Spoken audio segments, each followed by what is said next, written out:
నమస్తే అమ్మా. నమస్తే అమ్మా, చెప్పండి అమ్మా. చాలా బాగా చేస్తుండ్రు. ఇంకా ఎవరికన్నా మనం అందరం ఇంకా చాలా మందిని తీసుకెళ్లి ఇవన్నీ ఇలా బాగా చెయ్యాలమ్మా. మన హిందూ ధర్మాన్ని కాపాడాలనే నా కోరికమ్మా. తప్పకుండా అమ్మా, ఈ రోజు ప్రభుత్వం కూడా ముందుకొస్తోంది, దీని మీద చర్యలు తీసుకుంటాము, తప్పకుండా భూములు కాపాడుతాము, ఆలయ పరిరక్షణ చేస్తా అంటున్నారు ప్రభుత్వం కూడా. మీరు దేనికి మీ స్పందన? మాకు చాలా సంతోషం. అట్లా వాళ్ళు చెయ్యకపోయినా మనం ఇంకా పోరాటం చేయాలనే నా అభిప్రాయం. పోరాటం చెయ్యాలి తప్పకుండా.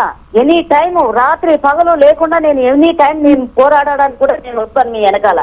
ధన్యవాదాలమ్మా, ధన్యవాదాలు, ధన్యవాదాలమ్మా.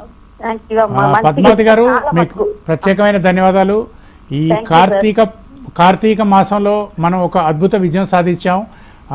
శ్రీ మహావిష్ణువు యోగ నిద్ర లేచిన ఏకాదశి వేళలోనే మనకి ప్రభుత్వం ఒక అద్భుతమైన నిర్ణయం తీసుకుంది. ఇది మన కృషి వెనక దైవబలం ఉంది అని మీరు అనుకుంటున్నారా? ఖచ్చితంగా.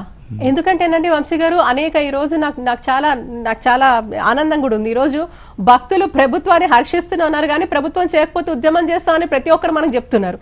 ఇది ఎంత చక్కటి మార్పు అంటే ఇది నిదర్శనం, ఇది నిదర్శనం. ఈరోజు ప్రజలు కూడా, భక్తులు కూడా ప్రభుత్వాలు పని చేయాలి, వాళ్ళు చేయాల్సింది వాళ్ళు చేయాలి, చేయని పక్షాన తప్పకుండా మనందరం కూడా ఇది ప్రజా ఉద్యమమే అవుతుంది అని కూడా ఈరోజు భక్తులు చెప్పడము. ప్రజా ఉద్యమం అంటే భక్తులు చేసే ఉద్యమంగా మొదటిసారి అవుతుంది అనేది ఈరోజు భక్తులు చెప్పడం నిజంగా కూడా ఆనందదాయకం. కాబట్టి అలాంటి అవకాశం ప్రభుత్వాలు మనకి అంతవరకు తీసుకెళ్ళకూడదు. తప్పకుండా ప్రభుత్వాలు ప్రోయాక్టివ్గా దీని పట్ల వాళ్ళు తప్పకుండా చేస్తారని ఆశిద్దాం.